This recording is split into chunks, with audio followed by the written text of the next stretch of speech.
नमस्कार दोस्तों, 8 PM में आपका स्वागत है। मैं हूं आपका दोस्त धर्मेंद्र कंवारी। दोस्तों, हरियाणा में एक ही सवाल सबकी जुबान पर है और वो सवाल है पंचायती चुनाव कब होंगे।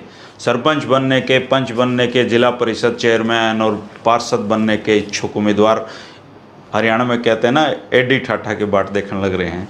लेकिन ये चुनाव कब होंगे, हाई कोर्ट में इसको लेकर क्या चल रहा है, सरकार का इस पर क्या रुख है, इन सारे जो सवालों के जवाब हैं आज आपको इस वीडियो में मैं देने वाला हूं। क्योंकि हमारे साथ आज इस वीडियो में चर्चा के लिए शामिल हुए हैं एडवोकेट दीपकरण दलाल जी। एडवोकेट दीपकरण दलाल जी उन 6 याचिकाकर्ताओं में से एक याचिकाकर्ता के वकील हैं जिन्होंने हाई कोर्ट में याचिका इस चुनाव के खिलाफ, यानी कि पंचायती राज एक्ट में जो संशोधन मनोहर लाल खट्टर जी की सरकार ने किया था उसके खिलाफ इन्होंने याचिका हाई कोर्ट में डाली हुई है। कुल 6 याचिकाओं पर हाई कोर्ट एक साथ सुनवाई कर रहा है और आज की जो याचिका थी बहुत महत्वपूर्ण, जो हाई कोर्ट के जो चीफ जस्टिस हैं उन्होंने बहुत महत्वपूर्ण टिप्पणी उसमें की है। और वो टिप्पणी हरियाणा के जो पंचायत चुनाव को लेकर, एक आप ये समझिए कि पूरी जो सूरत है वो आज उनकी टिप्पणी से क्लियर हो गई है। और अब ये पंचायती जो चुनाव हैं, पंचायतों के जो चुनाव होने हैं, ये इसकी जो एक मुकम्मल आपको एक मोटा मोटा आइडिया आज क्लियर हो जाएगा कि ये कब तक हरियाणा में होंगे।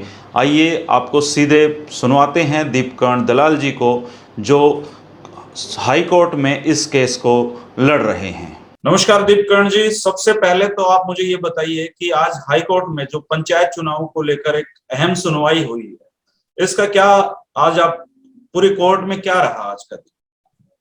नमस्कार जी।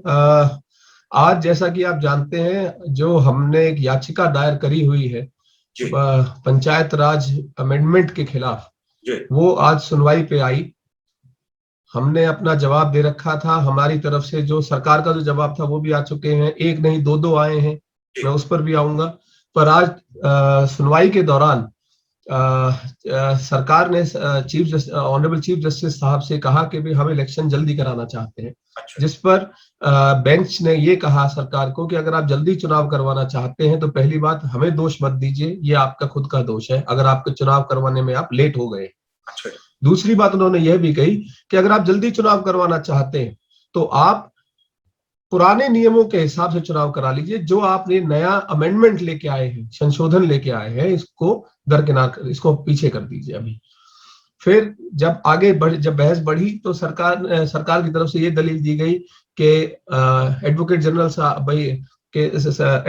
साहब भी कुछ बात करना चाहेंगे और कोई छोटी तारीख दी जाए उन्हें बहस के लिए, क्योंकि चुनाव में देरी हो रही थी। तो बेंच ने यही कहा है सरकारी वकील साहब को कि जो भी आपने कोई कार्रवाई करनी है उसके लिए आप एक कोई एप्लीकेशन लगाइए अगर आपको जल्दी सुनवाई चाहते हैं, कुछ भी चाहते हैं। पर हम कुछ भी करेंगे तो हम पहले पिटिशनर्स को, यानी कि हम सब जितने 6-7 पिटिशंस जो हैं आज के दिन वहां, उन सब की दलील सुनकर ही कोई फैसला लेंगे, ऐसा उन्होंने कहा जी। जहां तक अगली तारीख की बात है वो अभी तक हम चेक कर रहे हैं, अभी तक शो नहीं कर रही है, पर उम्मीदन है कि आज शाम तक, लेट तक, या नहीं तो कल सुबह तक अगली तारीख भी अपडेट हो जाएगी। उम्मीद ये भी है कि अगली तारीख शायद जल्द से जल्द अगले महीने तक आ जाए या इस महीने के एंड तक आ जाए। जब भी आएगी, मेरे को जहां तक मेरे केस का सवाल है, मैं अपने केस में बहस करने के लिए आज भी तैयार था। जो आगे भी तैयार तारीख आएगी मैं उस पर भी तैयारी रखूंगा अपनी। अच्छा दीपकरण जी, हरियाणा के जो सरपंच के जो चुनाव होने, ये हरियाणा में एक ऐसा विषय है जिसका बड़ी बेसब्री से इंतजार किया जा रहा है। तो आज की जो हाई कोर्ट की कार्रवाई है, आप बहुत साल से हाई कोर्ट में, सुप्रीम कोर्ट में जाते रहे हैं, देखते रहे हैं, उससे तो ये लगता है कि अगर सरकार को चुनाव करवाने हैं तो उनको ये अमेंडमेंट वापस लेना पड़ेगा और पुराने वाले अमेंडमेंट पे करवाने पड़ेंगे। क्या हाई कोर्ट का रुख कुछ इस तरीके का ही? हाई कोर्ट का आज ये कहना था कि अगर आपको बहुत जल्दी है, पहली बात तो जल्दी के लिए आप खुद जिम्मेवार हैं, और अगर आपको बहुत जल्दी है तो आप पुराने नियमों के हिसाब से चुनाव करा लीजिए, इनको छोड़िए। अच्छा, तो अगर उसका कारण है जी अगर क्योंकि उसका कारण सबसे बड़ा ये है कि क्योंकि जो नए संशोधन आया है पिछले साल, जो विधानसभा में पारित भी हुआ, और बड़े दुर्भाग्य की बात है कि ये हरियाणा सरकार, हालांकि मैं राजनीति से परे हूं, मैं वकील हूं, पर एक बात मैंने भी देखी पिछले दिनों मुख्यमंत्री सदन के पटल पर आंसू बहा रहे थे किसी महिलाओं के मुद्दे को लेकर।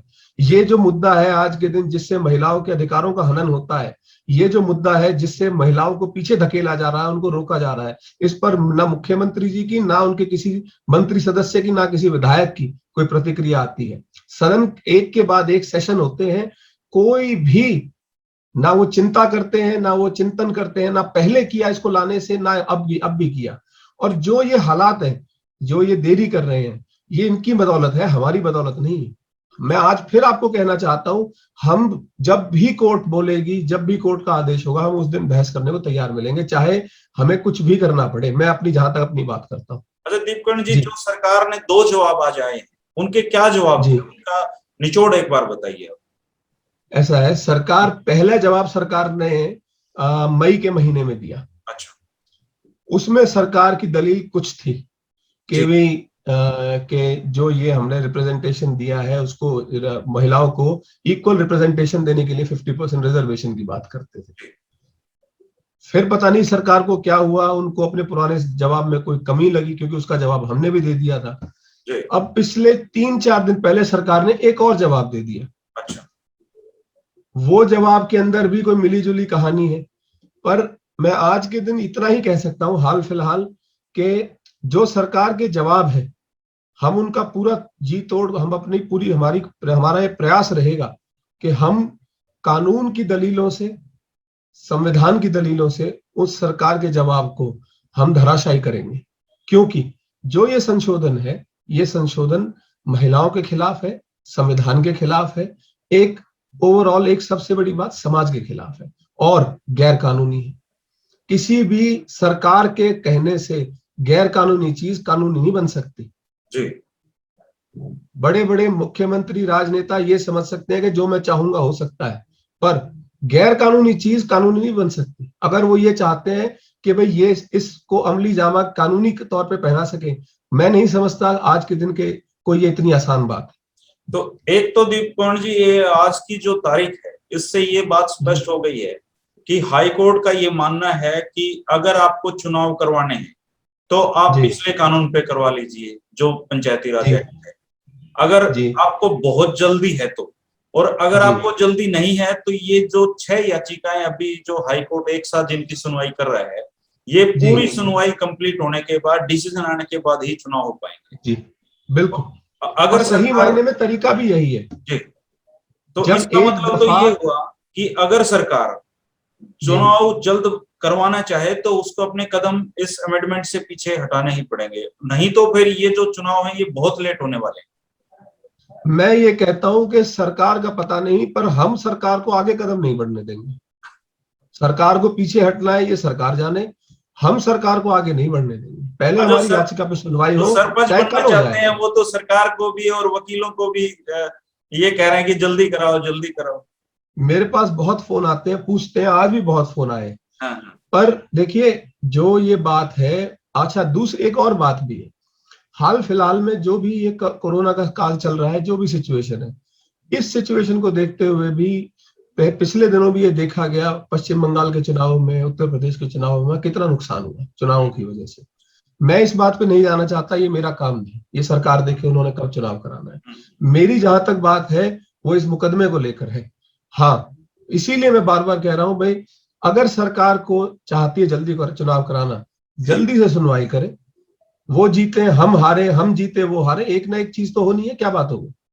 लेकिन हाई कोर्ट के पास केवल यही काम नहीं है, उनके पास बहुत सारे केसेज होते हैं, तो इसलिए बिल्कुल इस बात की अंदेशा ज्यादा है कि बहुत मतलब चुनाव में बहुत देरी होने वाली है अगर सरकार इस अमेंडमेंट पे अड़ी रही तो। नहीं, आज मेरे को ऐसा लगता है कि इतनी बहुत ज्यादा देरी नहीं होगी। अच्छा। कोर्ट भी समझ रही है कि मुद्दा संगीन है और इसके जो परिणाम है बहुत दूरगामी है। महीना दो महीने में उम्मीद कर सकते हैं हम। मेरे को उम्मीद यही है कि महीने 2 महीने में हो जाएगा। हाँ जी, और मैं फिर कह रहा हूँ हमारी तरफ से कोई देरी नहीं है, आज भी नहीं थी। अच्छा। आज भी अगर सरकारी वकील साहब, जो सरकारी वकील ने ये कहा कोर्ट में, वो दरखास्त लगा दें फॉर अर्ली डिस्पोजल, हम जवाब देंगे उसका। अब मैं फिर कह रहा हूं, मैं बार बार कह रहा हूं, हम इसके कोई इसके फाइनल डिस्पोजल से हम परहेज नहीं कर रहे। मैं तो नहीं कर रहा। अच्छा, मैं चाहता हूं, मैं खुद चाहता हूं। जी, सरकार के पास ये ऑप्शन है कि वो याचिका लगा सकती है कि आप जल्दी इसका निपटारा कीजिए। बिल्कुल सरकार लगा सकती है, क्योंकि सरकार ने अगर चुनाव वाकई में कराना चाहती है तो वो बजाय कि इन मौखिक दलीलों को देने के, वो लिखित में लिख के दे दे कोर्ट को कि भाई हमारा चुनाव देरी से हो रहा है या चुनाव में देरी हो रही है, तो कृपया करके इसकी सुनवाई जल्दी करी जाए। फिर उसको कोर्ट देखेगी, जज साहिबान देखेंगे कि भाई उनको जल्दी सुनवाई करनी है कि नहीं करनी। उस कम से कम उस प्रतिक्रिया में हम और आप तो नहीं आते बीच में जिम्मेवार के भी हमने रोका हुआ है चुनाव। जी जी। तो उम्मीद चुनाव करते हैं सरकार कि नहीं कराना चाहती, जी चुनाव सरकार नहीं कराना चाहती, दारोमदार आता है याचिकाकर्ताओं पे या हमारे जैसों पे, जी। ऐसा कुछ नहीं है। सरकार चाहे तो चुनाव करवा सकती है, लेकिन अमेंडमेंट जो पिछला है, जो कानून पंचायती राज एक्ट का, उसी पे होगा चुनाव आज के हाईकोर्ट अगर के डिसीजन से। मैं कहता हूं अगले हफ्ते सुनवाई करें, इसका फैसला आए, इस पे भी करवा लें अगर कोर्ट करती है, क्या देखते हैं क्या जवाब होगा। जी जी, शुक्रिया दीपकर्ण जी, आपने हमेशा पंचायती राज एक्ट से जुड़े हुए ये जो याचिका है, इसमें हमारे दर्शकों को शुरुआत से ही आपने सारी जानकारियां दी, और मैं उम्मीद करता हूं कि जल्द इसका निपटारा हो और हरियाणा के जो लोग पंचायती राज में अपना जो हुनर दिखाना चाहते हैं, उनका सपना जल्दी पूरा हो। बहुत बहुत धन्यवाद, मेरी भी शुभकामनाएं उन सबके साथ है। बहुत बहुत शुक्रिया। धन्यवाद, थैंक यू।